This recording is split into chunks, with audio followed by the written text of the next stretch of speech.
Yo soy Gabriel Di Meglio, director del museo. Quería darles la bienvenida y contarles mínimamente, para los que no han venido a cursos previos, un poco cuál va a ser la dinámica. Es decir, nosotros el año pasado empezamos a hacer cursos anuales, hicimos un curso anual de Historia Argentina, veo que algunos exalumnos de ese curso han vuelto, lo cual me parece muy bien. Y este año, teniendo en cuenta que es el centenario de la Revolución Rusa, que es una fecha muy importante para el mundo moderno, digamos, y además que nosotros somos el museo de una revolución, una revolución que terminó con la independencia de América Española y que es parte de lo que se da a llamar la era de las revoluciones, es decir, esas revoluciones que formaron el mundo moderno tal cual hoy lo entendemos. Se nos ocurrió entonces hacer un curso para tomar esas revoluciones que vayan del siglo XVII, perdón, estoy medio resfriado, del siglo XVII hasta la actualidad y, bueno, hace unos pocos años, y entonces un curso que va a tomar todo el año. Pero como un curso anual es largo, lo que hacemos es dividirlo en bloques y pedirles que cada 15, es decir, se vuelvan a inscribir.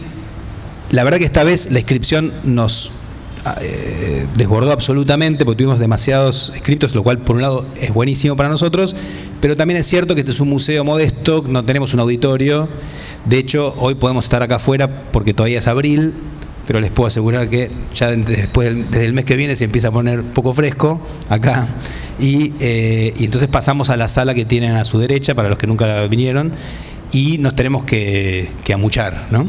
Así que yo sé que es un poco, a veces hubo gente que vuelve a escribir, pero no vuelven a escribir porque lo único que hacemos es un estricto orden de llegada. O sea, no es mala voluntad, sino que realmente no tenemos espacio más que eso, ¿sí?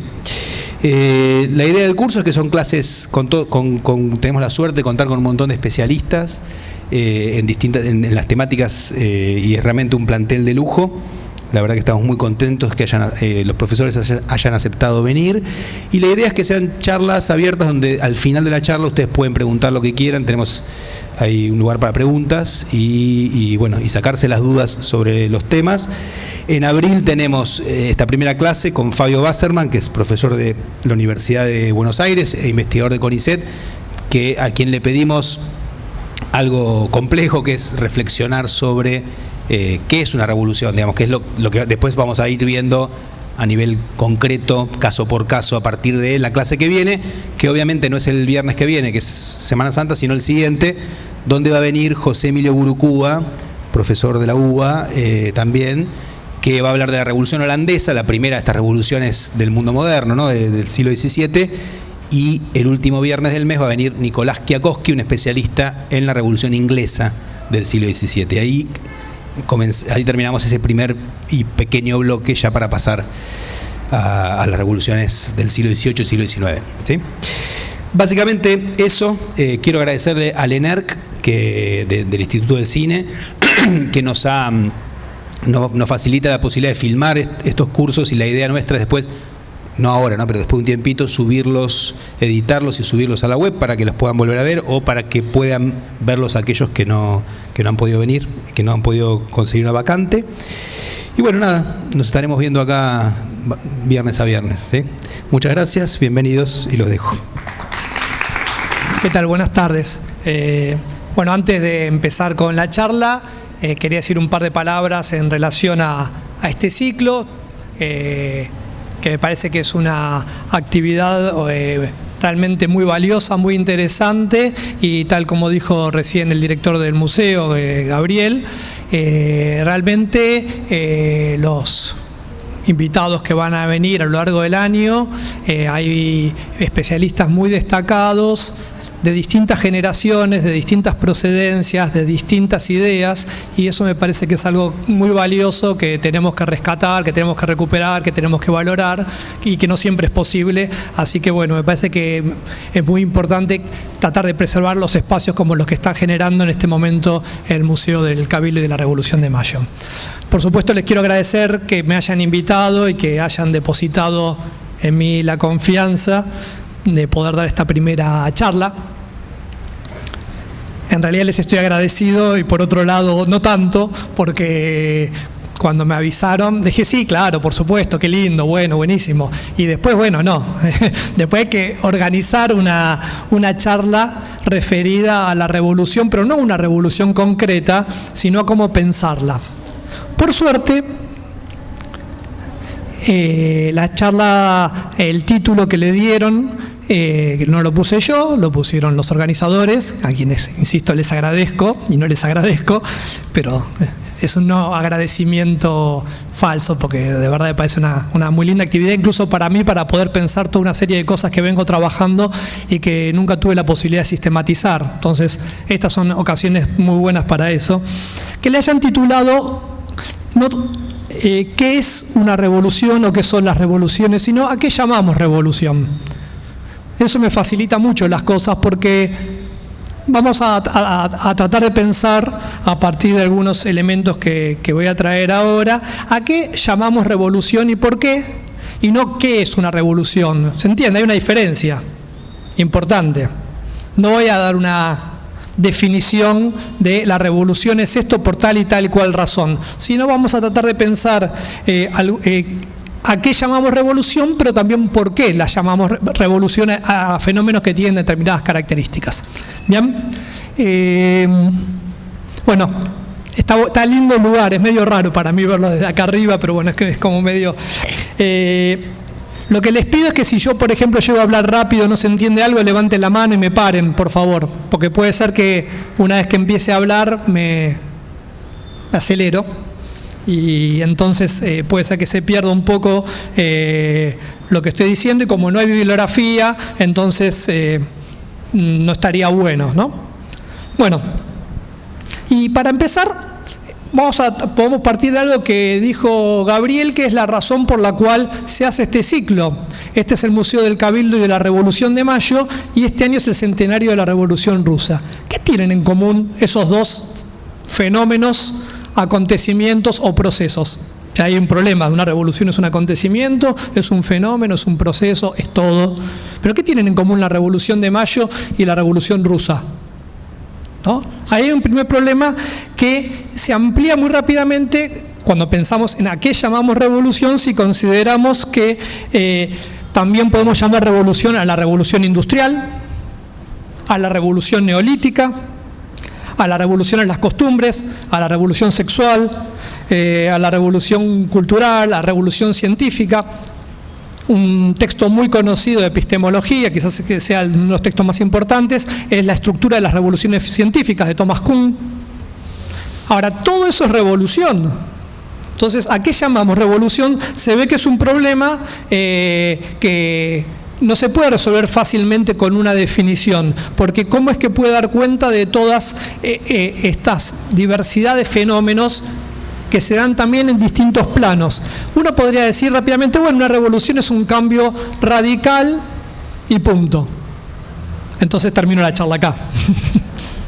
Porque finalmente eso es lo que uno supone que está de trasfondo en torno a toda esta diversidad de fenómenos que pueden ser caracterizados como una revolución. E incluso en un sentido más banal, cuando estábamos hace unos días, cuando estaba organizando esto, justo me mandó un mail Nicolás Kwiatkowski, que decía recién Gabriel, que va a organizar la charla sobre la Revolución Inglesa, porque en La Nación había salido una nota sobre el creador de Cuevana, que estaba haciendo una actividad con Nike, y el título es ¿Cuál es la nueva revolución del creador de Cuevana?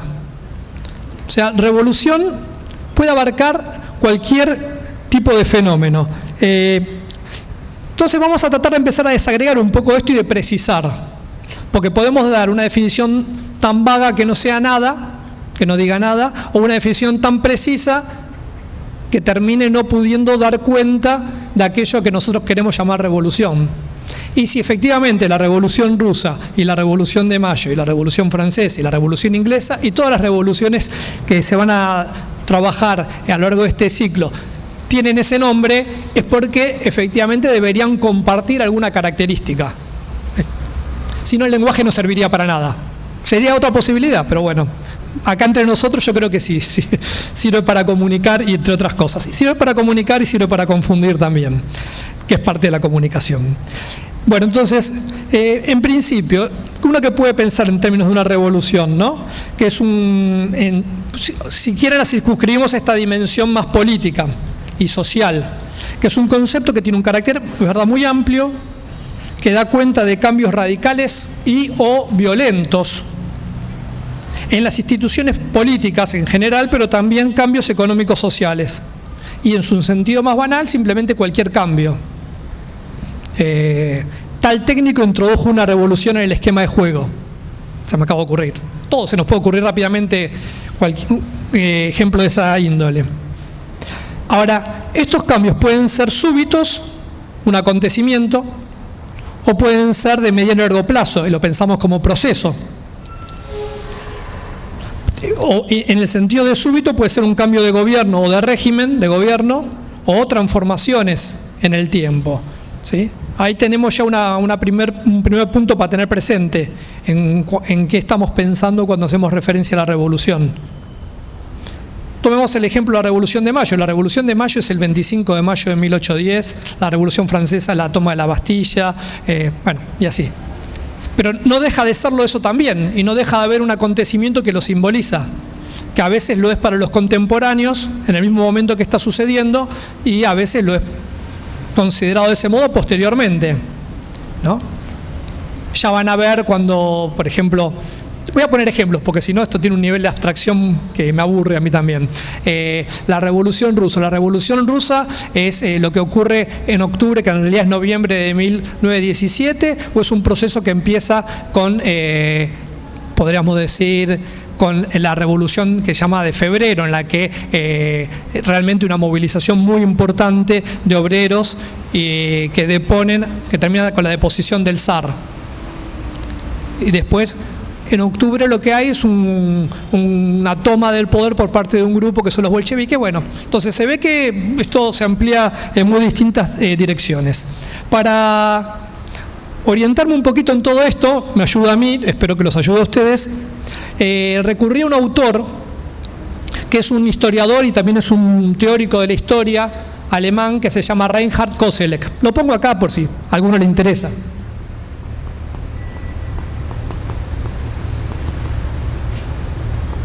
Perdón. Vale.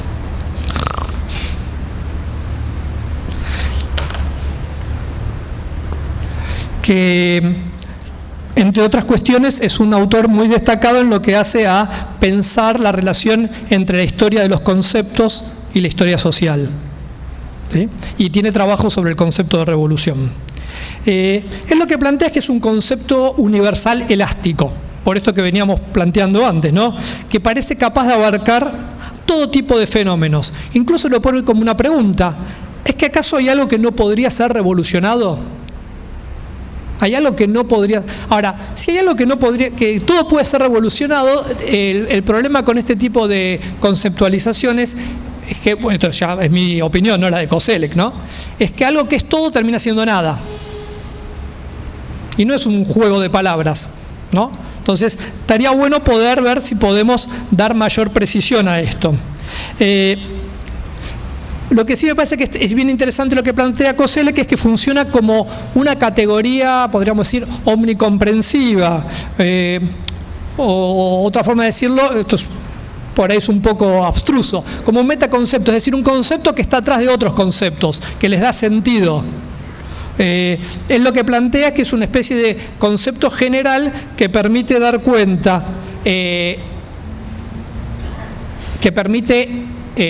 dar cuenta de todas las revoluciones acontecidas y de todas las revoluciones por acontecer, es decir, de poder explicar cuál fue el sentido de estos movimientos y qué sentido podrían tener hacer las revoluciones.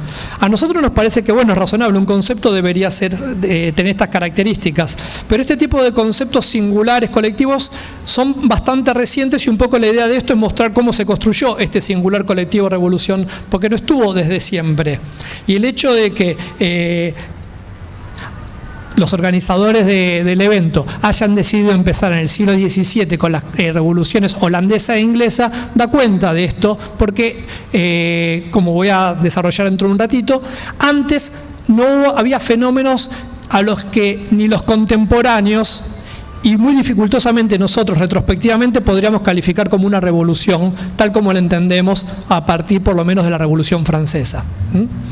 Entonces, esto nos lleva a un punto que es decisivo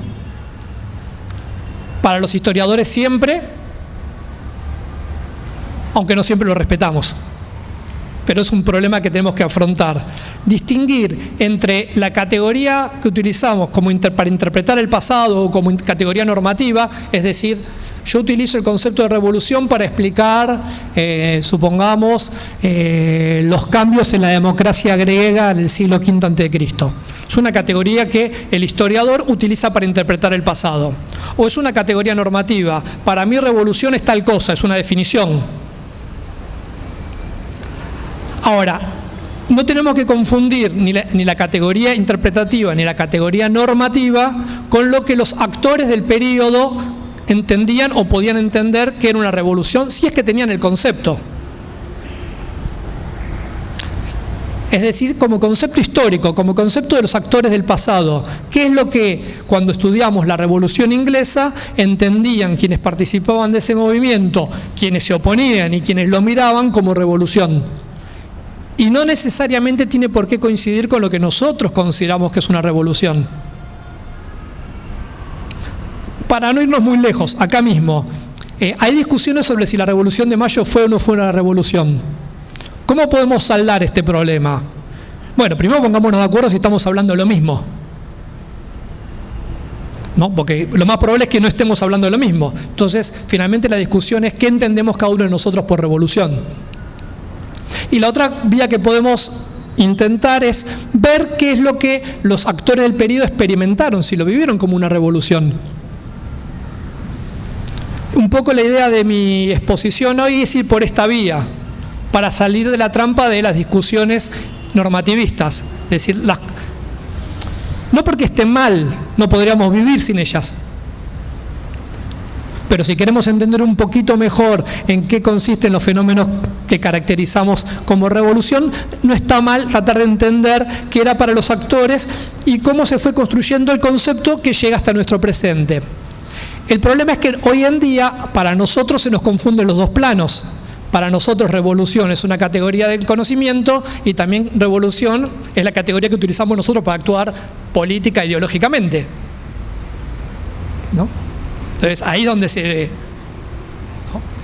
Entonces, bueno, hay que hacer un esfuerzo muy grande para poder tratar de deslindar estas dos vías de comprensión, tanto de revolución como de cualquier otro gran concepto, democracia, libertad.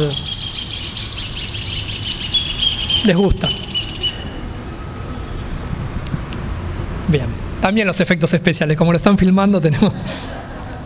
Bien, y como concepto histórico, no casualmente les decía, cobra forma entre, digamos, mediados, fines del siglo XVII y fines del siglo XVIII.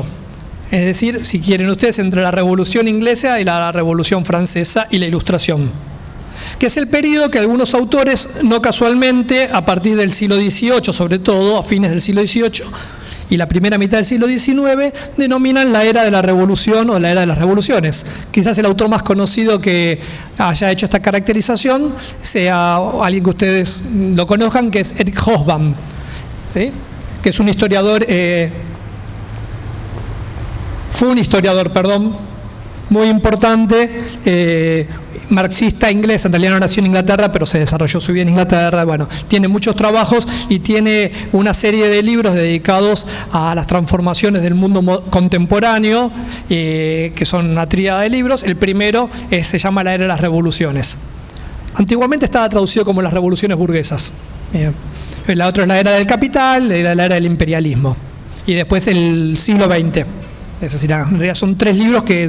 podríamos decir son 4, hay más, una gran cantidad de artículos, pero quiero decir, no es una casualidad que el momento en el cual se constituye el concepto de revolución, tal como nosotros lo entendemos, sea el momento en el que efectivamente se producen revoluciones que tienen esas características. Puede ser una verdad de perogrullo, pero no necesariamente. Puede existir un concepto sobre fenómenos que aún no existen. Comunismo, por ejemplo. ¿no? Es un concepto que anticipa, no es un concepto que describe algo que existe. Hay otros. Bien. Voy a decir primero una cosa muy breve sobre revolución como categoría interpretativa o normativa. Anoté así algunas cositas que fui extrayendo, simplemente para que nos pongamos de acuerdo, ¿no? Que a grandes rasgos, cuando uno piensa en una revolución, remite a movimientos que promueven cambios radicales, pero que incluyen una transferencia de poder. Eso es importante. Y también alguna forma de violencia de distinto grado. También involucra de algún modo algún tipo de movilización de grupos sociales que se oponen a otros. Lo pongo en abstracto porque no estoy diciendo qué grupo social se opone a cuál. No, ¿sí? Pero que esto es importante, que al impugnar el orden social y político existente afectan a toda la sociedad. Puede ser que no toda la sociedad esté participando del movimiento revolucionario. Ahora, si es una revolución, tiene que afectar a toda la sociedad, porque es un cambio en las relaciones políticas y o sociales y o económicas. Entonces, es verdad que uno va a encontrar en la revolución gente que, bueno, permanece. Hay gente que la alienta, gente que la busca orientar en determinada dirección, gente que busca contrarrestarla, gente que permanece afuera o no quiere saber nada. Todos están afectados si es una revolución. ¿Sí? Y que por eso mismo tiene que ser de algún modo vivido, o por lo menos en algún momento, como una transformación radical. Ahora, es un problema esto que yo acabo de decir. Por ejemplo, es violento. El 25 de mayo de 1810 no hubo violencia. O en todo caso había violencia contenida. ¿Qué pasaba si el Cabildo no aceptaba la demanda que se dé de baja la Junta presidida por Cisneros y se cree otra Junta no presidida por Saavedra? No hubo violencia, podría haberla habido. Pero la misma constitución de la Junta, ya una de las primeras medidas es crear una fuerza militar para enviar al interior. Y 2 meses después fusilan a Liniers, ¿no? Entonces, ahí se ve que siempre hay un problema entre cómo recortamos lo que pensamos que es la revolución. Si es solo lo que pasó en la semana de mayo, tenemos una mirada muy reductiva sobre esto. Entonces también estas características que estuve señalando hay que ver también dentro de qué cronología lo ubicamos. Y si estamos pensando obviamente en una transformación social y económica, no es de días, no es de meses y ni siquiera es de años, es de décadas o más. Por eso podemos volver al ejemplo que dije antes. Para algunas interpretaciones, la Revolución de Mayo no fue una revolución porque consideran que una revolución tiene que promover un cambio en las relaciones sociales, que lo que sucedió en la década del 10 en el Río de la Plata no fue. Yo no estoy de acuerdo con esa interpretación, pero como sobre esto van a tener una clase más adelante, no importa. Creo que es Gabriel que lo va a explicar, así que bueno, le dejo el tema a él. Pero quiero que vean el problema. Bueno, entonces esta sería una forma de dar una, no es tanto una definición, sino una descripción de rasgos generales que podrían caracterizar una revolución, ¿no?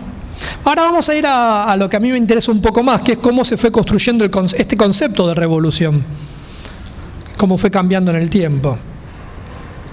Bueno, como les dije antes, ¿va bien o muy rápido?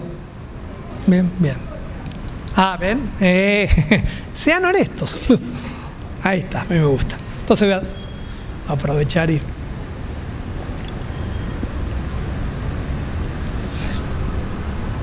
A mí el micrófono me hace, no sé por qué, me hace hablar más rápido. Me lo quiero sacar de encima, debe ser algo así.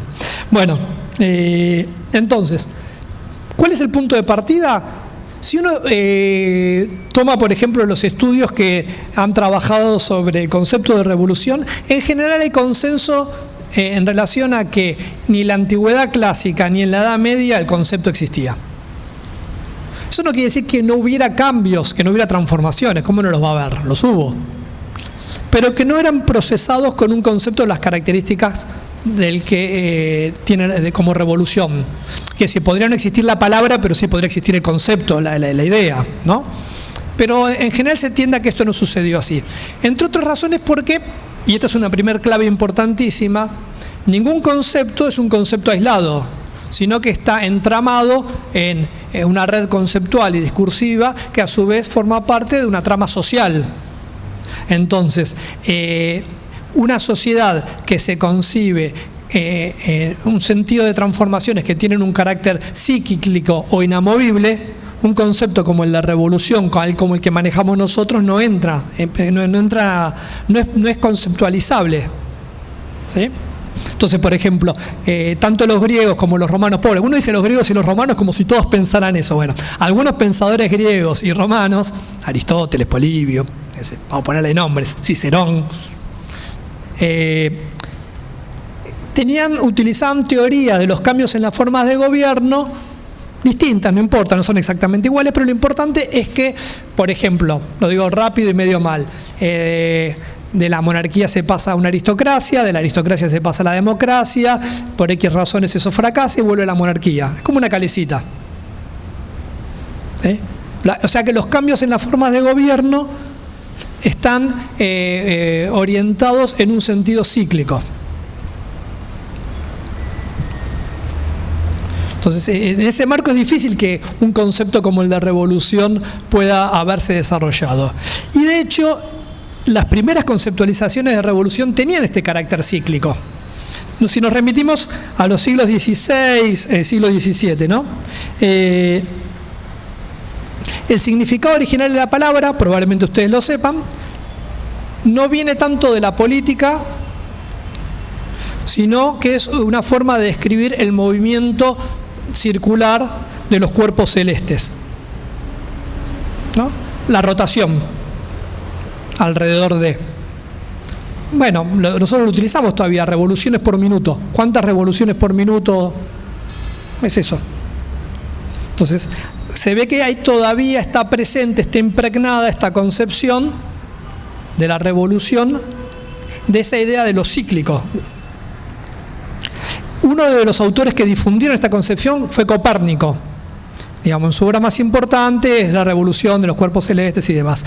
Ahí hay un elemento que es muy importante porque va a estar presente también de ahí en más en las conceptualizaciones de la revolución o en la forma de entender, o en los elementos que informaron el concepto de revolución. ¿Por qué? Porque los cuerpos celestes tienen un curso independiente del accionar humano. O sea, los seres humanos no pueden intervenir. Es decir, que las revoluciones en este sentido serían fenómenos de la naturaleza en los cuales los hombres no pueden hacer nada, pero esos movimientos de los cuerpos celestes sí inciden en la vida de las personas. Lo digo de una forma mucho más rápida y brutal. En el siglo XVI, XVII era muy difícil en muchas ocasiones distinguir la astronomía de la astrología, incluso para establecer pronósticos. Entonces, ese movimiento sobre el cual los seres humanos no pueden hacer nada, sí afecta a los seres humanos. Y esto es algo que es bien interesante porque va a estar presente en concepciones de la revolución posteriores. La idea de la revolución como un torrente, como un estallido, en lo cual los seres humanos se ven afectados y tienen muy poca posibilidad de incidir. Vamos a ver que esto no es necesariamente así, pero es una tensión que está en el concepto posteriormente. Incluso, lo voy a decir después, pero lo adelanto, incluso un revolucionario profesional y que desde su juventud estuvo pensando en la revolución, algo que también es una novedad del siglo XIX y XX, como Lenin. Cuando se produce la Revolución Rusa y esta semana se cumplen los 100 años de lo que fue su intervención que estuvo orientada a convencer al partido bolchevique que sí, que había que hacer una revolución nueva y no había que contentarse con la que se había producido en febrero. Incluso Lenin, que tenía una idea de la revolución con una capacidad de intervención que es clara porque lo está haciendo, también uno lee sus escritos, bueno, y su correspondencia y lo que se ha reconstruido, también tenían claro que, bueno, nosotros nos movemos entre lo que podemos. También hay algo que nos está excediendo y nos trasciende y nosotros podemos ir tomando decisiones en ese marco, ¿no? Digo, para poner un ejemplo extremo. Bueno, esto ya está presente en otro marco conceptual en la idea de la revolución asociada a los cuerpos celestes. yo no tengo idea de astrología, pero invento, pero si Marte está en conjunción con no sé qué, afecta mi vida de determinada manera, desde el nacimiento, no sé, ese tipo de cosas. ¿Bien?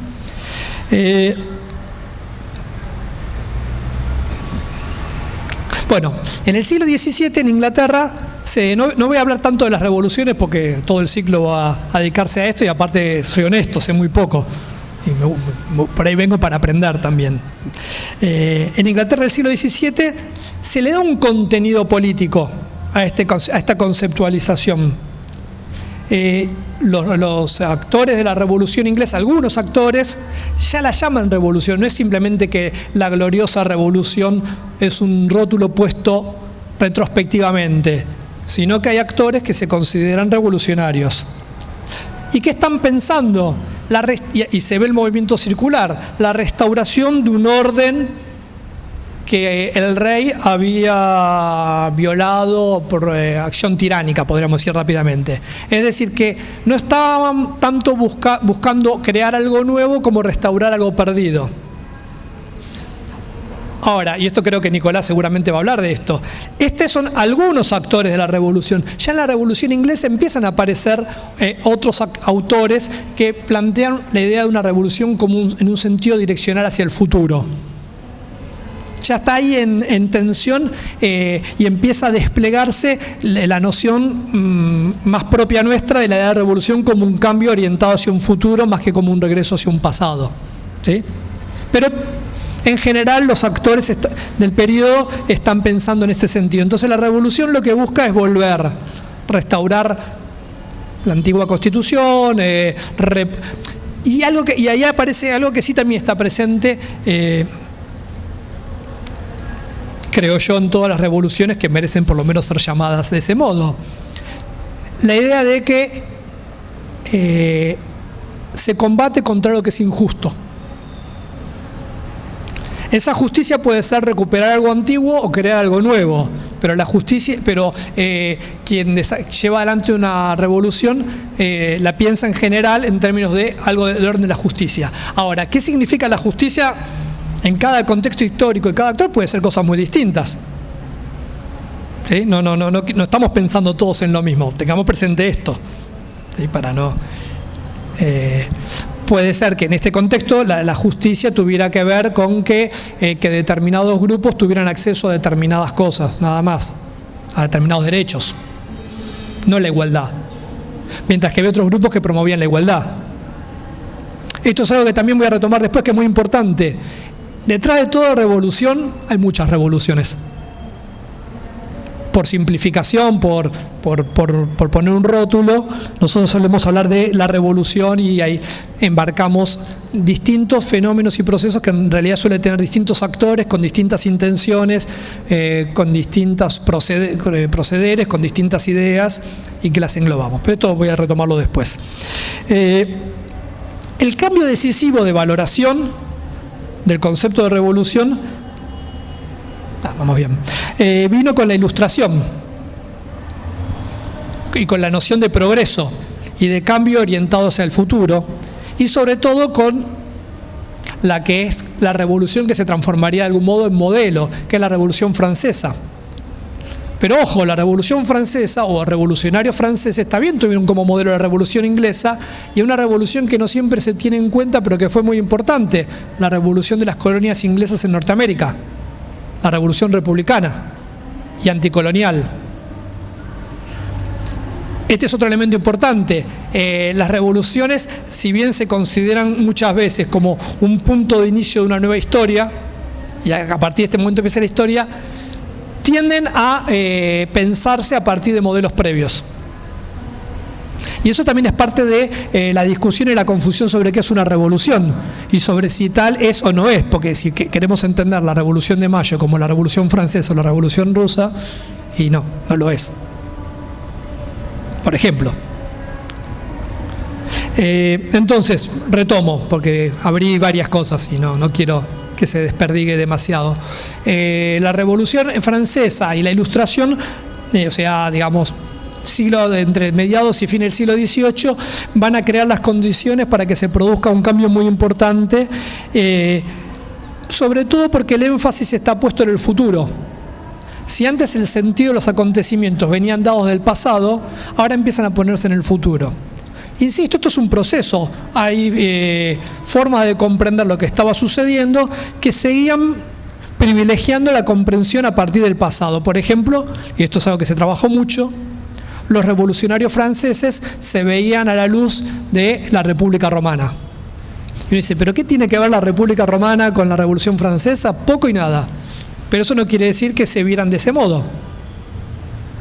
A la vez que estaban creando un calendario nuevo que inauguraba la regeneración y la redención de la sociedad. Como se ve, conviven elementos contradictorios ahí. Como en todo proceso histórico, no es una particularidad ni de las revoluciones ni de la Revolución Francesa.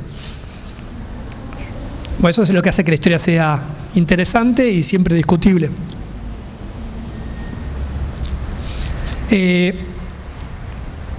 Entonces, esto es decisivo, porque lo que cambia también no es solo el concepto de revolución, sino las concepciones en torno a la sociedad y al sentido de los acontecimientos humanos. Ya empieza a dejar de pensarse como repetición de algo que aconteció y empieza a pensarse como creación de algo nuevo orientado hacia el futuro. En esto intervienen, como suele suceder, muchos factores.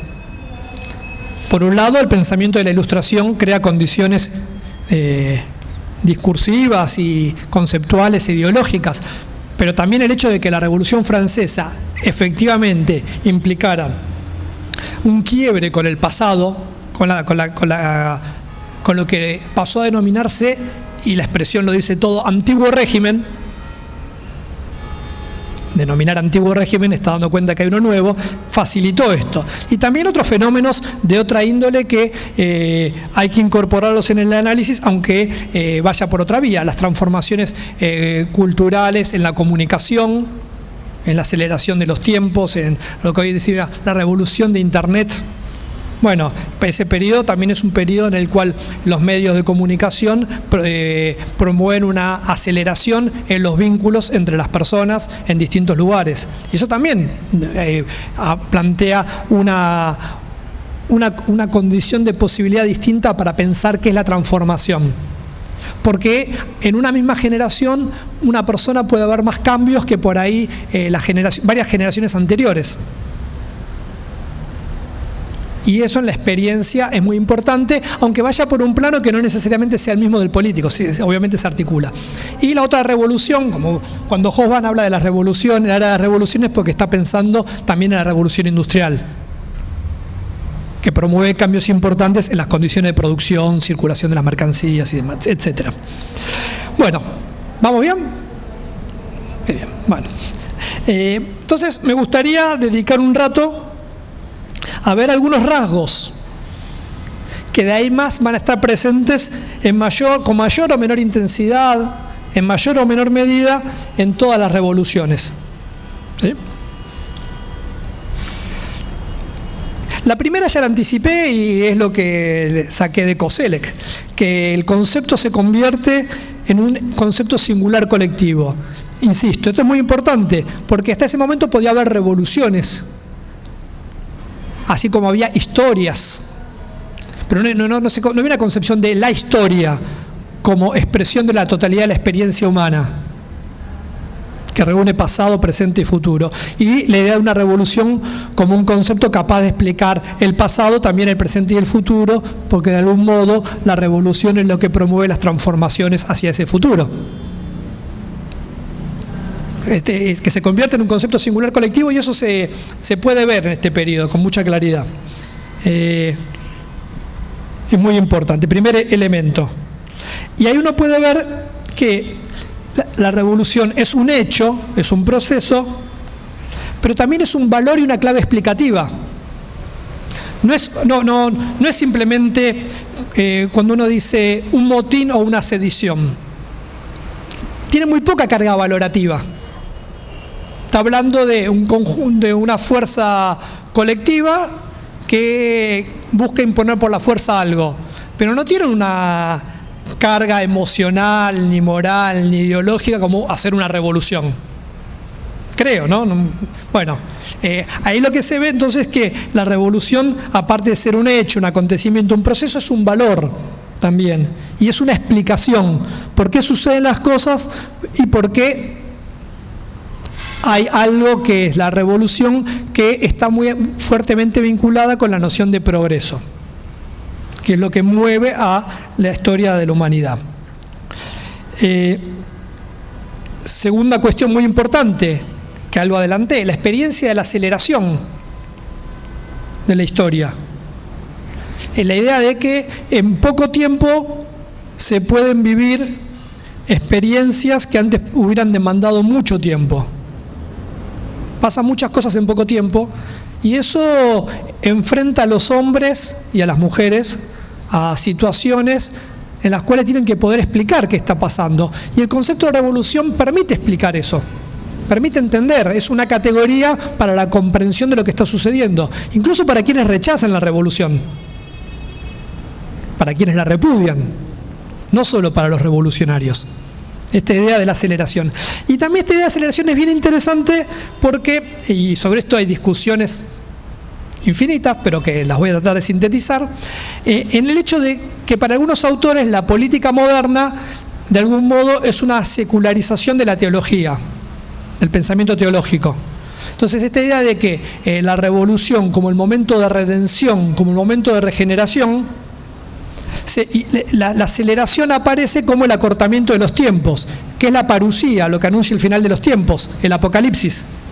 Bueno, en el periodo de fin del siglo XVIII y comienzo del siglo XIX está lleno de personas que piensan que la revolución es de algún modo una suerte de apocalipsis.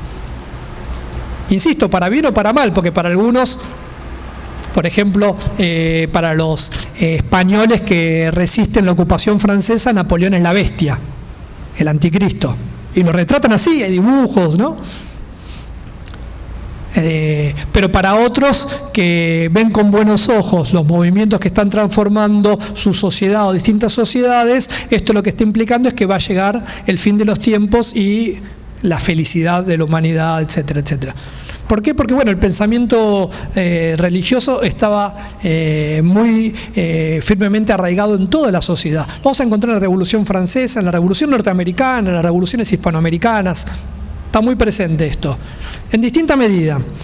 Lo interesante es que algo de esto queda en la idea de la revolución, incluso en algo como uno puede pensar mucho tiempo después, como la Revolución Francesa. Si quieren, en el siglo XX, la Revolución Cubana, el hombre nuevo. ¿Qué es el hombre nuevo? ¿No? Es una idea de una redención absoluta. Obviamente perdió todo contenido teológico, pero en esta idea de que hay un momento en la historia en la que ésta concluiría con este hombre nuevo. O, como supusieron los partidos comunistas durante mucho tiempo, en algún momento se va a instaurar el comunismo. Y uno piensa, bueno, y se acabó la historia. Si lo que mueve la historia es la lucha de clases, al no haber clases no habría historia. Entonces hay una idea de un momento final. Y esta tensión utópica informa en general las revoluciones. Y tiene una beta teológica. ¿Sí? Hay autores que dicen que no, bueno, pero me parece que es importante tenerlo en cuenta, ¿no? También, porque uno lo va a encontrar, sobre todo, insisto, en estas revoluciones de fin del siglo XVIII, comienzo del XIX, en la Revolución Inglesa, es imposible pensar sin el discurso religioso, ¿no?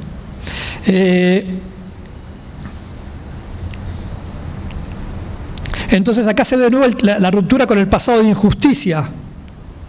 Se va a crear una sociedad nueva en la que va a reinar la justicia. Puede ser la libertad, puede ser la igualdad, bueno, eso puede ir cambiando. Y puede haber distintas concepciones sobre lo que es la justicia, la libertad y la igualdad. La igualdad de los revolucionarios de mayo de 1810 no es la igualdad de los revolucionarios bolcheviques en Rusia del siglo XX, ¿no? Y la libertad tampoco. Y la justicia tampoco. Bien. Y en este sentido es el otro elemento, que es que si bien estamos ciñéndonos a revoluciones políticas, las revoluciones no pueden ser solo políticas, no puede ser simplemente que un grupo tenía el poder y ahora lo tiene otro. tiene que promover algún cambio social apuntando en general a la emancipación y una transformación estructural de la sociedad. Si no es lo que provoca, es a lo que debería tender.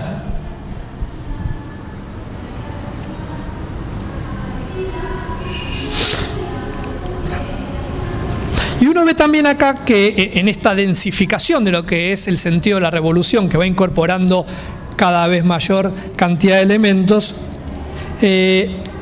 no solo, como le dije antes, se transforma, no se reduce a ser un hecho o un proceso y es un valor y una clave explicativa, sino que la revolución se transforma no solamente en un hecho o una acción, si vamos al plano discursivo, semántico, sino que se transforma en un sustantivo. Lo que le dije es la revolución. Y también actúa como verbo, que es revolucionar.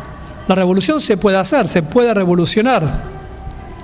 O hacer la revolución. Como calificativo, tal hecho, tal valor es revolucionario, tal valor no lo es.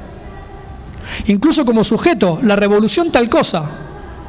¿Qué sería que la revolución tal cosa, haga tal cosa? ¿La revolución hace? ¿O son los hombres? ¿No? Pero uno lee, escucha y dice la revolución hace o dice tal cosa. Se transforma en un sujeto histórico. O una época, la época de la revolución. O ahí es cuando el campo semántico se ensancha. Y es cuando se produce esta tendencia que tiene la capacidad de poder cubrirlo todo.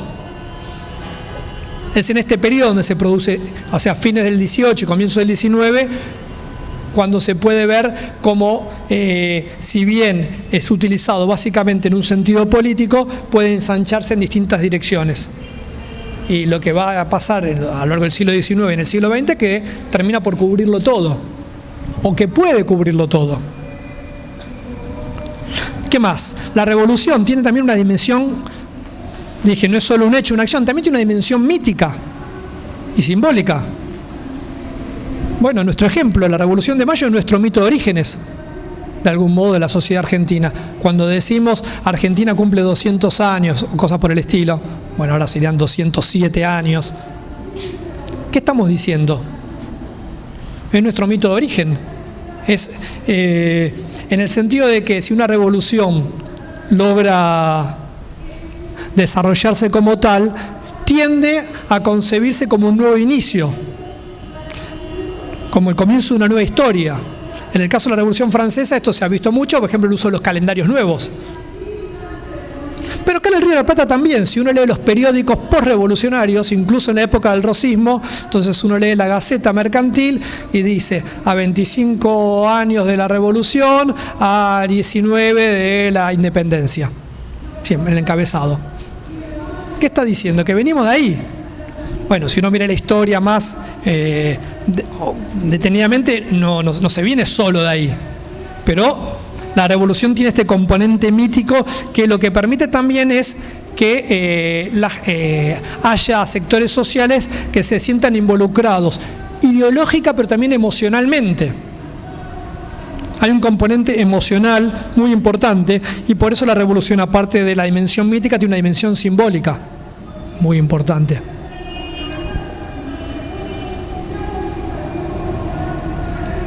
Me dan un buen contexto.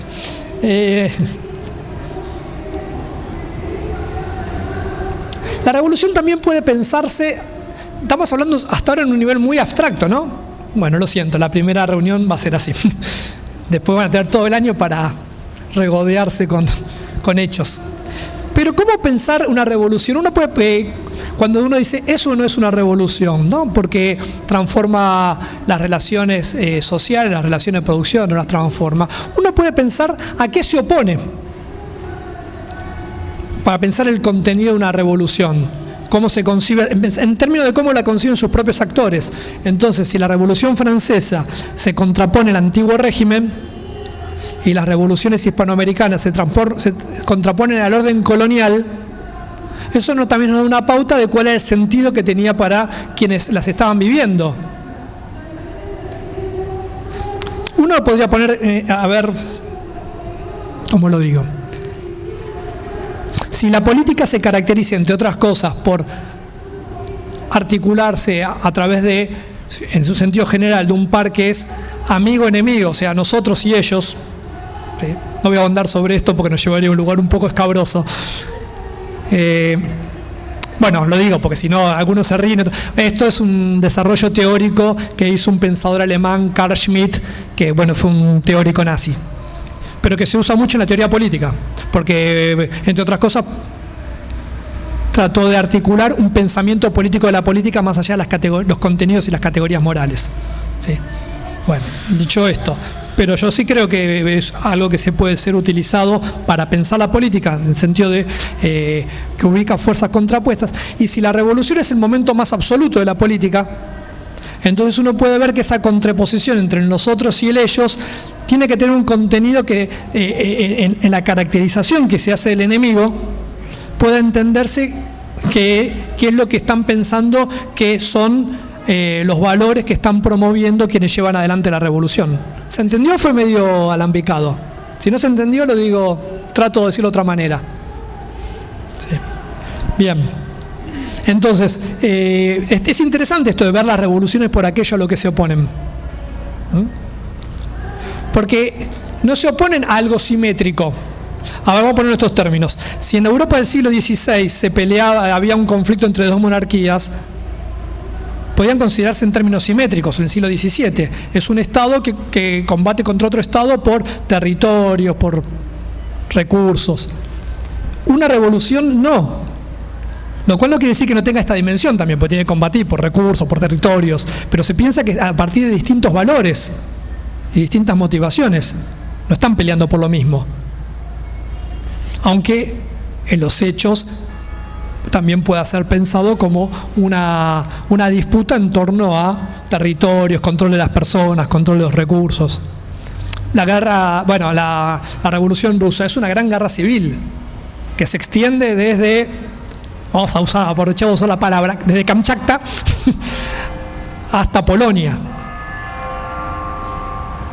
Y que uno cree que es el ejército rojo y el ejército blanco, pero cuando empieza a ver un poquito encuentra el ejército verde, el ejército azul, parece el TEG.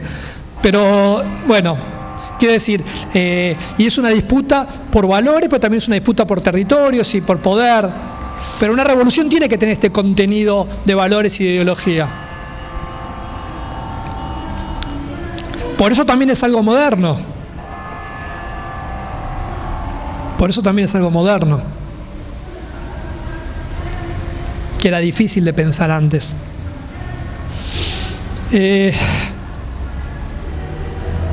Otro aspecto en lo cual me parece que es importante detenerse a pensar y que anticipé antes con aquello de la astrología y la astronomía. Ya estamos en un plano secular, en las disputas políticas. Las tensiones entre la voluntad y la determinación. ¿Sí? Las tensiones entre como se podría decir desde cierto discurso marxista, entre las condiciones objetivas y la intervención de los actores promoviendo la revolución. Uno va a encontrar que a la hora de sobre todo a partir del siglo XIX, pero antes también, de otra manera, hay una tensión muy fuerte entre lo que los hombres hacen y lo que los hombres pueden hacer. Hay muchas formas de explicar esto. Después voy a decir algo, si tengo tiempo, voy a decir algo de las propias tensiones que están en el discurso marxista de esto. Pero vamos a tomar un ejemplo local. Digamos, hacia fines de la década de 1850, comienzo de la década del 1860, Bartolomé Mitre, escribe las primeras versiones de la historia de Belgrano. Y en ellas postula por primera vez que la Revolución de Mayo fue producto de sujetos conscientes que promovían un cambio estructural y demás. Hasta ese entonces se pensaba más bien en el marco de lo que fue la crisis de la monarquía y de aprovechar una situación de crisis, ¿no? Entonces ahí uno ve muy fuerte esta dimensión subjetiva de intervención de la acción de los seres humanos. Alberdi, que lo odiaba a Mitre, escribió un texto que es tremendo, demoliendo la historia de Belgrano de Mitre, que se publicó póstumamente, se consigue, está en internet, bueno, hoy todo está en internet, que dice que que los revolucionarios no hicieron la revolución, que fue la revolución la que hizo los revolucionarios. Entonces, en una explicación incluso muy economicista, que tiene que ver con la expansión de los mercados y de la Revolución Francesa, Alberdi lo que le estaba diciendo, bueno, no se lo dijo porque es un escrito póstumo, o sea que no lo publicó y creo que Mitre jamás lo leyó, que su interpretación en la cual incorpora como un elemento importante la acción de los revolucionarios no es importante. Lo que importa entender cuáles son las leyes que rigen el movimiento de la historia. Entonces se ve, hay una tensión muy fuerte que está en todas las interpretaciones de cualquier proceso revolucionario. De distinta manera, traje una que es local, para que vean que no es un tema del marxismo solamente. ¿Sí?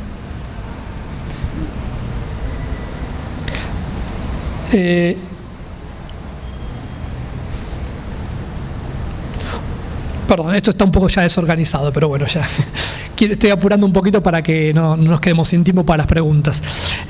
Otra cuestión importante, me salté un par, pero otra cuestión importante es que cambian las relaciones sociales, cambian las relaciones de poder, pero también cambian la forma de comprender las cosas. Lo digo así y ya avanzo, no importa, creo que se va a entender a la luz de todo lo que dije antes. Y un aspecto muy importante es, ¿a qué llamamos revolución? ¿A todos los movimientos que promueven un cambio de lo que está? Entonces hay un problema ahí que ya se planteó en la Revolución Francesa, que lo planteó Condorcet, que fue un pensador ilustrado, que fueron los primeros en desarrollar una idea ilustrada del movimiento histórico, que tiene un texto que es cómo distinguir la revolución de la contrarrevolución, porque también puede haber un movimiento que busque desplazar a quienes están en el poder para implantar otra cosa. Entonces digo, ¿por qué no llamarlo revolución también a eso? Y de hecho se lo llama. Desde un sentido, si ustedes quieren, los golpes de Estado en Argentina del siglo XX son la Revolución Argentina, la Revolución Libertadora, en el sentido más chiquito, o la Revolución Fascista, la Revolución Nacional Socialista, que por otro lado se consideran revolucionarios. Y había muchos elementos para que esto... Muchas de las cosas que enumeré están en esos procesos, otras no. ¿Bien? Entonces, Condorcet dice, vamos a llamar revolución a las que promueven la libertad, contrarrevolución a las que están en contra de la libertad. Ahí se ve que es un tema de valores. Después está el otro problema, ¿quién define cuál es la libertad? Pero se ve que está esta cuestión de poder definir y de precisar qué se le plantea a los actores. No es algo solamente que viene posteriormente y que el historiador o el sociólogo o el político, es decir, ¿esto fue o no fue? No, es parte del proceso. En la Revolución de Mayo, por ejemplo, se podía hablar de la Revolución Feliz y de la Revolución Despótica, cuando se hablaba de los enemigos. También tiene que ver con que hay un vocabulario que se está construyendo y una conceptualización que no está estabilizada. Es un momento muy interesante también porque no es que está todo el discurso político e ideológico tan estabilizado. Entonces, se dan estas disputas y después esto va a seguir sedimentando.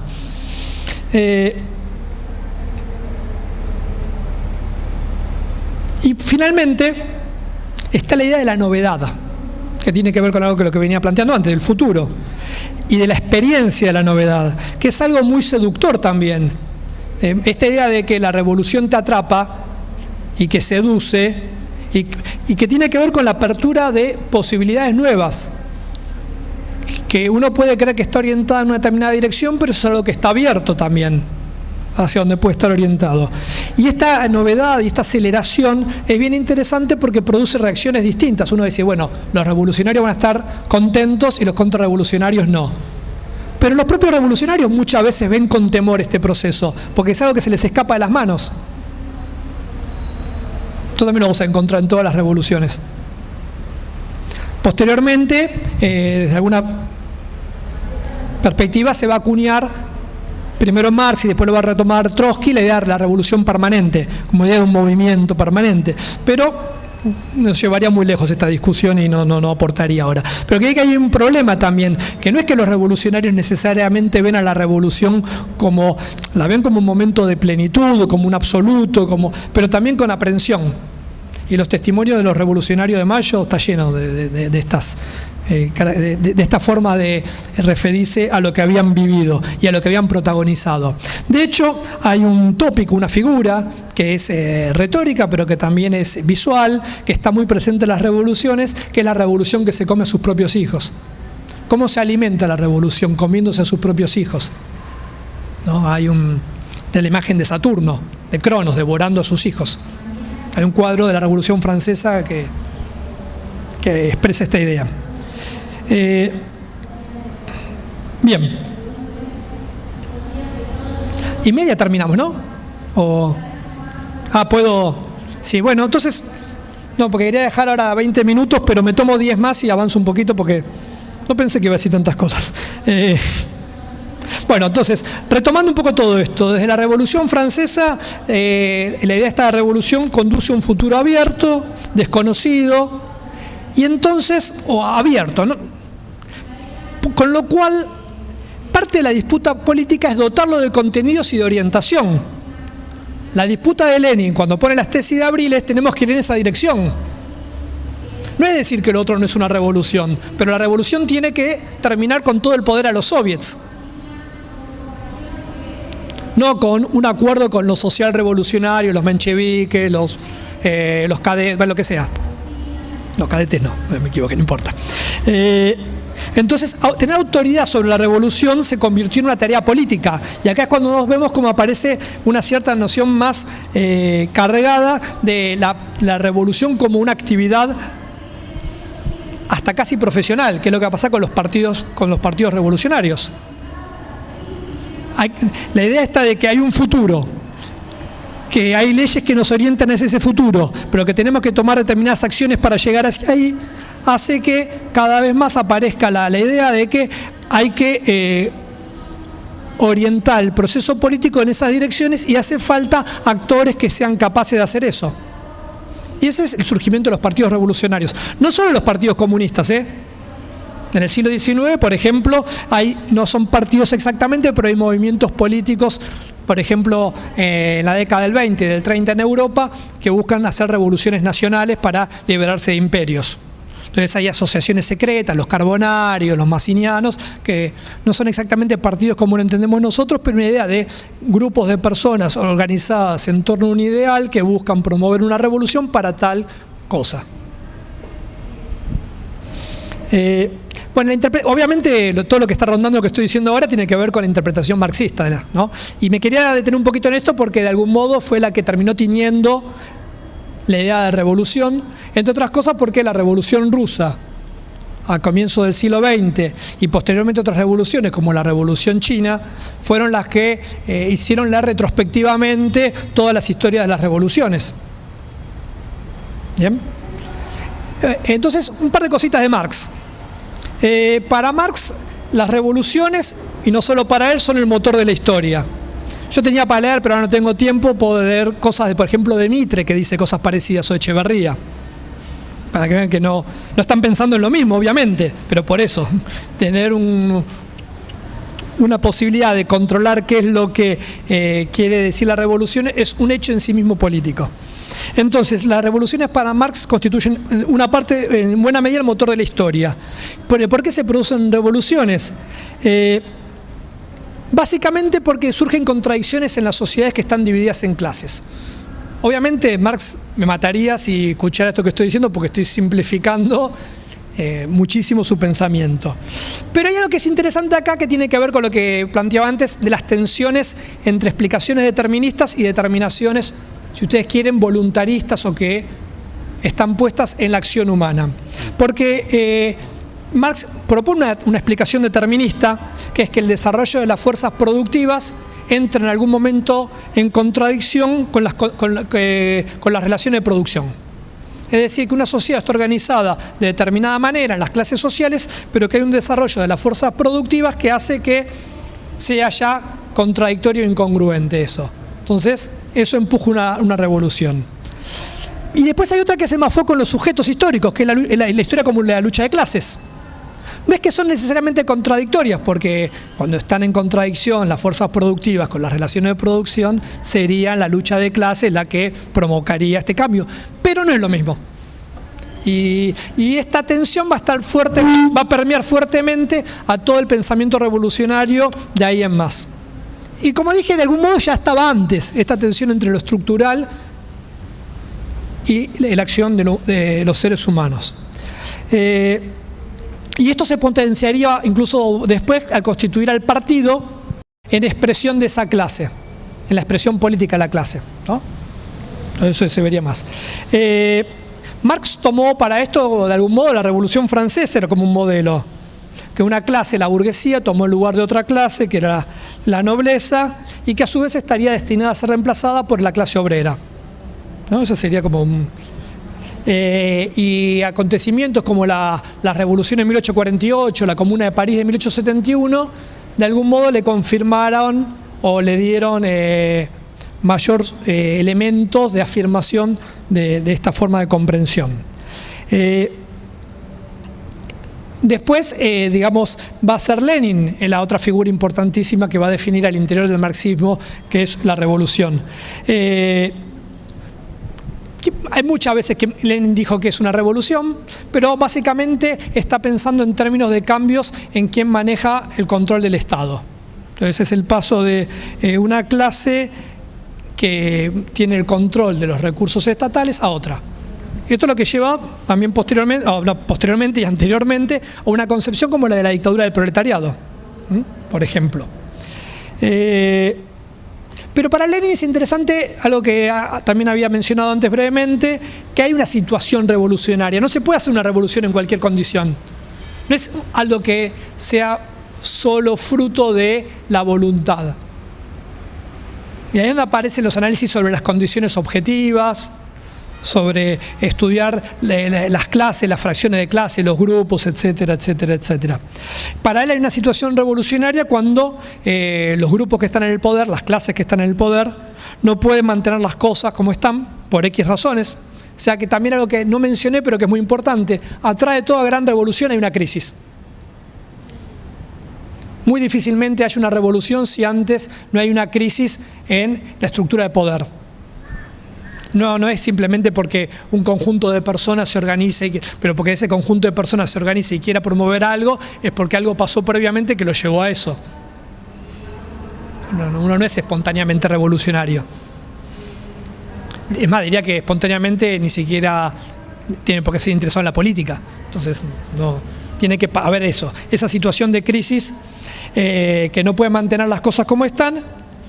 Y eso es lo otro importante, que las clases explotadas tampoco quieren que las cosas se mantengan tal cual están, porque puede ser que haya una crisis orgánica, pero que no haya una organización de quienes son explotados para promover el cambio. Entonces, eso provocaría una rebelión de las masas que daría lugar a la revolución. Bueno, eso es lo que Lenin promovió hace 100 años al escribir las tesis de Abril, ¿no? Hizo esa lectura. La lectura era, acá la burguesía no está en condiciones de tener el control del Estado una vez derrocado el zar. Hay una miríada, una cantidad de grupos revolucionarios, muchos. Bueno, el que sepa leer esto y entender y se hace con el poder es lo que... Bueno, en un sentido tuvo razón. Después, bueno, la historia siguió. Bueno, estas miradas de Marx y de Lenin en general fueron criticadas varias veces porque uno puede pensarlas como ahistóricas, porque lo que están haciendo es trasladar la interpretación de un análisis situado a un modelo general. Y este es uno de los problemas que se dan cuando se piensan en las revoluciones, ¿no? Se vuelven ahistóricas, se vuelven a priorísticas, se vuelven normativas, que es el problema que les planteaba de entrada. Pensar la revolución desde un modelo. Y las revoluciones se constituyen en modelos. La Revolución Francesa fue un modelo fenomenal. Que nosotros hablemos de los jacobinos de Mayo. ¿Qué es lo que los hace jacobinos? ¿Qué es lo que los jacobiniza? No importa, puede ser que esté bien o esté mal, pero nos da cuenta de un modelo. Incluso modelo en las etapas. ¿no? Que dice, hay una situación conflictiva, entonces se dice, ahora viene el Kerensky, que es el líder burgués en la Revolución Rusa del 17, la de febrero, y después viene Lenin, ¿no? O primero viene la crisis, después viene el desplazamiento del rey, qué sé yo, después vienen los jacobinos, después la reacción, los girondinos y la solución bonapartista. No importa, son modelos. Y los grandes modelos fueron la Revolución Francesa y la Revolución Rusa. Para algunos en el siglo XX también la Revolución China y la Revolución Cubana. Pero yo creo que no de la escala y la magnitud que tuvieron la francesa y la rusa. Que por otro lado la Revolución Rusa se produjo en un contexto en el cual nadie preveía que ahí se iba a dar una revolución de esas características, porque el lugar donde se preveía iba a ser en Alemania, ¿no? Entonces se ve que el tema de los modelos es un problema. Y después porque hay revoluciones que no se corresponden con ninguno de todos estos modelos. La mexicana de comienzo del siglo XX y la revolución iraní de 1979. Y uno ve, por ejemplo, cómo Hobsbawm, cuando analiza el siglo XX, se le queman los papeles cuando tiene que dar cuenta de movimientos campesinos, porque él está pensando en movimientos protagonizados por la clase obrera o que en la cual la clase obrera tiene un papel muy importante. Digo, incluso alguien que tiene una mirada tan rica, tan abierta y tan que ha sido crítico de las posiciones más reduccionistas del marxismo como Hobsbawm, también tiene problemas, y lo pueden ver en la historia del siglo XX. Está lleno de anomalías de esas. Bueno, pero cuando hay muchas anomalías quiere decir que tu modelo no funciona, ¿no? Yo diría eso. Voy finalizando con 3 cosas breves, así las enuncio. Una la dije, toda revolución es también una diversidad de revoluciones. Hay diversos actores, hay diversos intereses, hay diversas motivaciones, hay distintos momentos. La Revolución de Mayo, la Revolución de Independencia, Buenos Aires, 25 de mayo de 1810, un sector de la élite criolla y también de sectores españoles europeos, los sectores populares movilizados que estudió Gabriel. Pero ¿para cuándo empieza la revolución para un campesino catamarqueño? ¿En qué momento? ¿En ese? No, en otro. ¿Del mismo modo? No. ¿Tiene el mismo contenido lo que le sucede a esos en Buenos Aires o lo que va a ser la movilización artiguista? Entonces, esto es algo que un autor que ha sido muy importante para entender estas cosas es un historiador francés, Lefebvre, que lo que mostró es cómo en la Revolución Francesa había otras revoluciones, que era la Revolución Campesina. Y hoy en día los historiadores tienden cada vez más a desagregar y tratar de ver los distintos movimientos. Para mí eso es importantísimo y es decisivo. Tiene un problema como todas las cuestiones, como todas las estrategias de desagregación, que falte la mirada de conjunto. Pero finalmente hay una revolución mexicana, hay una revolución francesa. Bueno, pero es un problema de los historiadores. ¿Cómo congeniamos?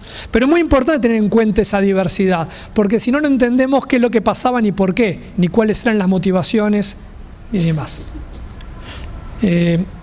Después, tiene que ver con esto mismo también, con problemas de los historiadores. ¿Cuándo comienza y cuándo termina una revolución? Problema decisivo.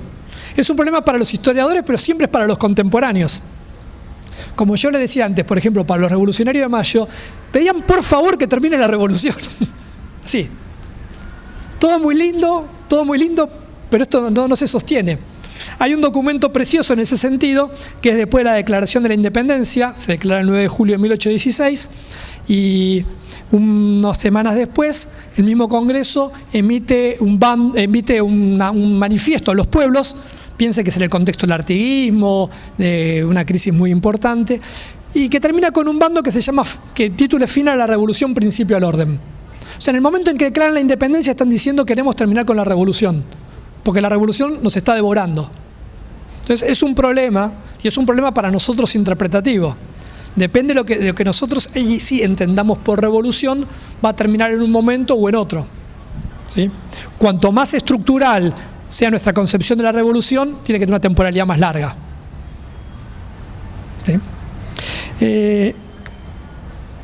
Y eso, obviamente, la periodización, cuando comienza y cuando termina, por eso mismo está muy fuertemente vinculado a cómo se concibe y cuál es la naturaleza de la revolución, para el que la interpreta. ¿Bien? Y termino. llega el fin.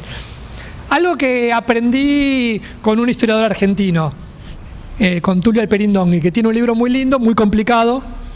Yo sé que muchos creen que los libros de Alperín son complicados, es verdad, este particularmente, que es Tradición Política Española e Ideología Revolucionaria de Mayo. Es un libro de 1961. No, miren, que en el prólogo dice algo muy interesante. ¿Cómo comprendemos las revoluciones? A la luz de esta tensión entre que los protagonistas la viven como un cambio total, como el inicio de una nueva era, como una regeneración, pero los historiadores vamos a ver y vemos que hay continuidades. Entonces, ¿cómo se hace justicia a eso? Entonces, algo que es muy importante, reconocer que los protagonistas la viven como un cambio absoluto y nosotros podemos verlo de otro modo. Es más, tenemos que verlo de otro modo. Tenemos que verlo de otro modo. El autor que primero planteó algo de este orden, o el primero importante, fue Alexis de Tocqueville.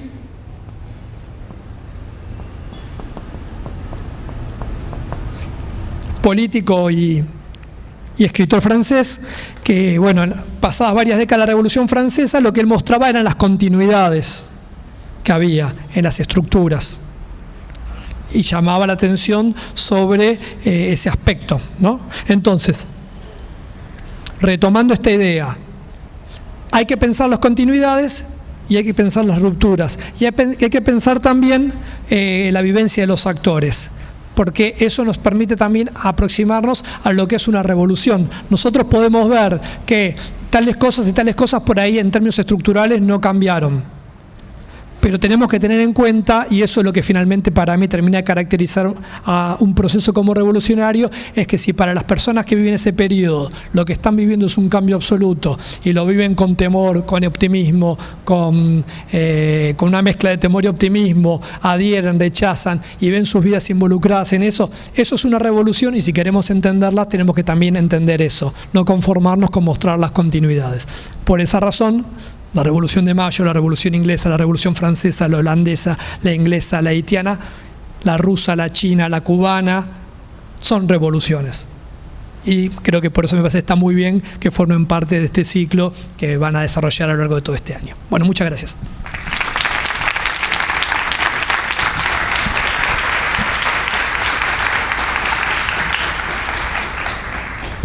Bueno, tenemos un rato para preguntas. Yo no tengo problemas hasta que nos echen. Así que, no sé si... Gracias, muchas gracias por la exposición, me encantó. Bueno, y aprendí un montón y me hizo pensar muchas cosas que seguiré pensando, supongo. Esto último me hizo pensar en la dimensión más cuerpo a cuerpo, por ahí lo pensaba, me acordé de Foucault, en realidad, y de esta cosa de la fisura, de la ruptura, de lo micro, ¿no? Vos hablaste de revoluciones que todas tienen que ver con un marco muy macro y que producen esos cambios, pero terminaste diciendo que una revolución tiene que tocarnos el cuerpo, ¿no? Bueno, quería saber tu opinión un poquito. No, sí, efectivamente, hay una... Yo lo pondré en estos términos. En la revolución involucra una dimensión subjetiva, que es ideológica, que es emocional, pero también es en el comportamiento y en el vínculo con las otras personas. A ver, en una revolución vamos a encontrar gente euforizada, gente encerrada, gente melancólica, gente optimista, alguien que es todo eso a la vez, ¿sí? Entonces, desde el punto de vista ya siquiera hasta psicológico. Pero por otro lado, lo que se produce, que eso es muy importante, los cambios son individuales, pero son colectivos en el sentido que lo que cambia son las relaciones entre las personas. Entonces, en una revolución, alguien que ocupa un lugar subordinado por cuestiones económicas, sociales, étnicas, por ahí tiene la posibilidad de que ese lugar subordinado, marginal, se vea modificado y cambia de algún modo las relaciones de poder. Uno puede ver, si es una historia más larga, que eso por ahí es efímero, o que las clases dominantes logran reimponer su poder articulado de otra manera. Pero ese momento tiene un carácter tan absoluto en la vida de esas personas, y uno lo reconstruye, que es muy significativo. También tiene que ver con la duración de la revolución, con la intensidad. Es un momento de una gran intensidad. Y tiene que ver con esto que decía antes. Hay algo del fondo teológico que a uno lo pone en contacto con lo absoluto, ¿no? Es un momento como de plenitud, ¿no? Vale. Ahí te trae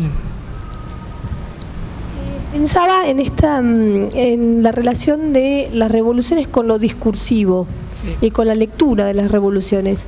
Y te pregunto si vos crees que la revolución incluye su propia lectura o no, o ya es un momento posterior. No, está muy bien la pregunta. Sí, las revoluciones como todo fenómeno social incluyen sus propias lecturas, a veces más sistematizadas, a veces menos sistematizadas. A los historiadores a veces tenemos que hacer esfuerzos por reconstruir cuál es el sentido que le atribuían los contemporáneos con fuentes muy dispersas. Esto se hace más complicado si involucra a grupos sociales marginales o subordinados en lo que fue gran parte de la historia de la humanidad, que son analfabetos. Entonces el tema de las fuentes las conocemos de forma mediada, pero sí hay una interpretación. Porque, a ver, voy a ponerlo de otra manera. No hay experiencia si no podemos de algún modo dotarla de sentido. Si no, no habría historia y no habría sociedad, habría choque de cuerpos y sonidos guturales. Estaríamos jugando los autitos chocadores entre todos y emitiendo sonidos sin comprensión. Ahora, el tema es cómo nosotros recuperamos el sentido que se le asigna a eso, ¿no? Sí.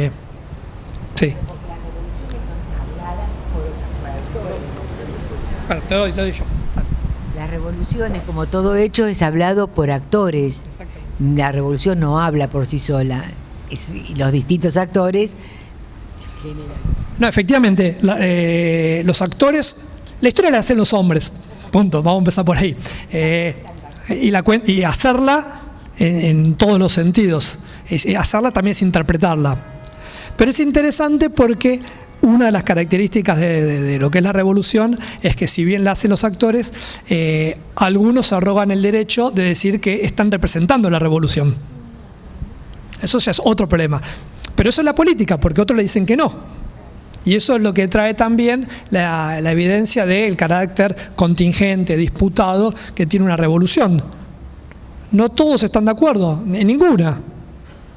Porque involucra a distintos actores, incluso porque los que están en la misma digámoslo rápidamente, en la misma posición político-ideológica tienen diferencias, tienen matices y demás. Entonces, efectivamente, pero hay una disputa por la interpretación de la revolución, que no es simplemente por va a ser como yo digo que es, no es eso, no es un capricho, es una disputa política. ¿Tenías el micrófono por ahí? Sí, pregunta, si no hay muertos, si no hay presos, ¿no hay revolución? Es una excelente pregunta. Y ahí yo diría con trampita, veamos la temporalidad más larga. Lo que dije del cabildo acá abierto, de la semana de mayo, no hay presos, no hay muertos. Pocos días después hay algunos presos o expatriados, ya hay un ejército, ya fusilan a Liniers. Hay que verlo en la dinámica. Pero está bien la pregunta que haces, porque tiene que ver, yo por eso decía que tiene que haber violencia en mayor o menor medida o contenida, ¿no? Acá me parece que había una violencia contenida, porque no la hubo, porque el cabildo aceptó que no, se dio cuenta que no podía contra las fuerzas reunidas. Pero si hubiera querido resistir, ahí no sé. Entonces es un tema ese también, ¿no? Y es un tema también, por eso aquí llamamos revolución. Por eso uno de los elementos que para mí era importante era la movilización activa de grupos. Es difícil que en un contexto de crisis y de movilización de importantes sectores sociales, lamentablemente no haya un muerto. Aunque sea porque se la debía y se la fue a buscar, o sea, no necesariamente por cuestiones políticas ideológicas, pero es raro. Pero no lo usaría tampoco como patrón, ¿no? Sí, el tema de la violencia, que puede ser una violencia ahí contenida, pero que está presente. Sí, quería hacer una pregunta. Así como vos habías comentado, hace muchos años se lo escuché a Sassbon, este cambio de la idea de de que la revolución en un principio era mirar para atrás, o esa mirada más cíclica, digamos, y que a posteriori, digamos, de la Revolución Francesa, la revolución la ponemos en el futuro, digamos, ¿no? Y también habías comentado el tema de que, creo que nombraste a Condorcet, hablando de que asociaba la idea de libertad. En esta lógica que vos planteabas de, bueno, ver cómo fue cambiando este concepto, ¿podemos decir que hoy por hoy el concepto de igualdad desplaza al concepto de libertad, digamos que en ese momento, en el siglo XIX, asoció él al concepto de revolución?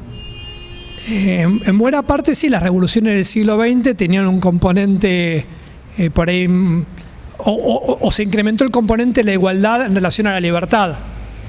Sí, uno lo puede ver. Tiene que ver también con un incremento de la idea de democracia, de una sociedad de iguales, y con esta idea de finalmente la revolución lo que va a hacer es suprimir las clases sociales, o se orienta en esa dirección. Primero porque en una, digamos, consideración típica marxista, porque se va al socialismo en el cual el Estado concentra los medios de producción, y porque después teóricamente se extinguiría el Estado y se llegaría al comunismo. Entonces hay una idea mayor de igualdad. Pero siempre relativo, porque las revoluciones del siglo XIX y del siglo final del XVIII también tenían un fuerte componente de igualdad, aunque seguían manteniendo divisiones o unas características estamentales. Vamos a poner otros términos. También uno podría pensar en términos de libertad y de igualdad, digamos, el lugar de la mujer en la sociedad. No, una consulta. Por ahí a mí me dio la sensación de que todos esos rasgos que vos fuiste marcando de todo por ahí hacen más referencia a esas revoluciones que donde prima por ahí lo político, digamos, ¿no? ¿Qué pasa con esas revoluciones que vos también habías mencionado? Por ejemplo, la revolución neolítica, la revolución industrial, que también lo mencionaste, donde por ahí primó lo económico, digamos. ¿Salen de este esquema o también se pueden ajustar? No, salen de este esquema. Sí, salen de este esquema. Porque ahí sí obedecen a procesos de mucho más largo plazo. En la revolución neolítica estamos hablando de centuria, milenio, o sea, que es algo que la dimensión de la intervención consciente humana en el proceso no es que uno no la puede considerar en términos de algún individuo, pero escapa, ¿no? Hay, por ejemplo, y la idea de un comienzo nuevo y todo. Es más bien incluso uno puede ver cuándo empezó a llamarse la revolución industrial, cuándo se empezó a llamar la revolución neolítico. Es después de que existe este concepto político de revolución como transformación radical, o sea, es una traspolación viene de la astrofísica a la política y va de la política a la sociedad y la economía. Fue así como los ingleses de fines del siglo XVIII no decían estamos viendo una revolución industrial. No lo pensaban así. No lo caracterizaban así. Nosotros igual podemos decir, pero es una revolución, y ahí es donde entra revolución como categoría de conocimiento. Les agradezco mucho por haber venido, por la paciencia, por las preguntas, y bueno, espero que puedan seguir viniendo porque la verdad que el ciclo vale la pena. Está muy bueno. Gracias.